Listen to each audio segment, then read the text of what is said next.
The Supreme Court upheld a Tennessee law today that restricts access to gender-affirming care for transgender minors.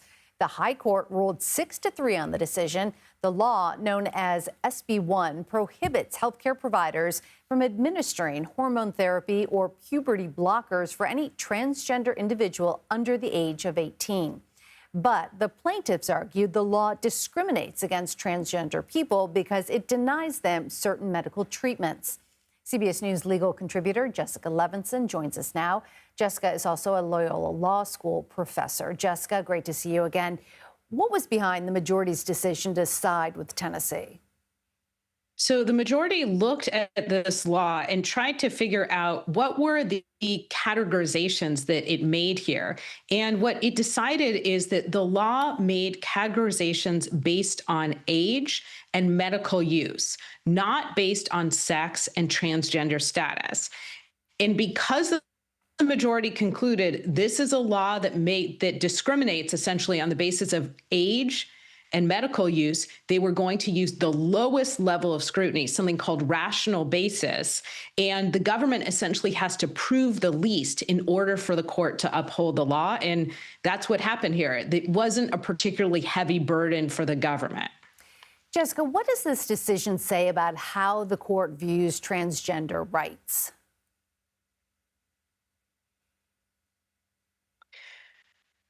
So I didn't hear the first part of the question. I apologize. But to the extent that this tells us about transgender rights, I think that actually the majority here went to pains to say this case is not about transgender rights, that in fact, this case is about age. It's about who can use certain medicine, but that whether or not you're transgender actually makes no difference in the court's opinion, in the sense that transgender people who do not identify as transgender, everybody is prohibited from using this medication for these purposes. And so the court there was not a majority to break any new ground on how we treat laws that burden people on the basis of transgender status. So does this decision create a different argument over what rights parents have regarding their children?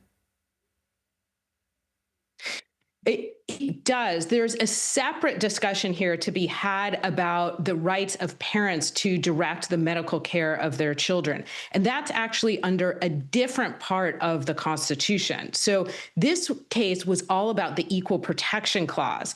I think there is a separate case that actually was brought and dropped, but there's a separate issue as to whether or not under the Due Process Clause, parents actually have a liberty interest, a fundamental right to say, we want to direct our children's medical care.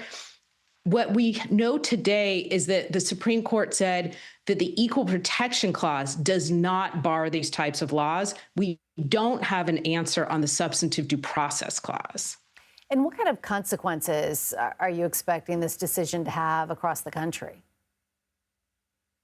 Yeah, so across the country, the impact is that there are about 26 laws like Tennessee's laws, which ban gender-affirming care for minors.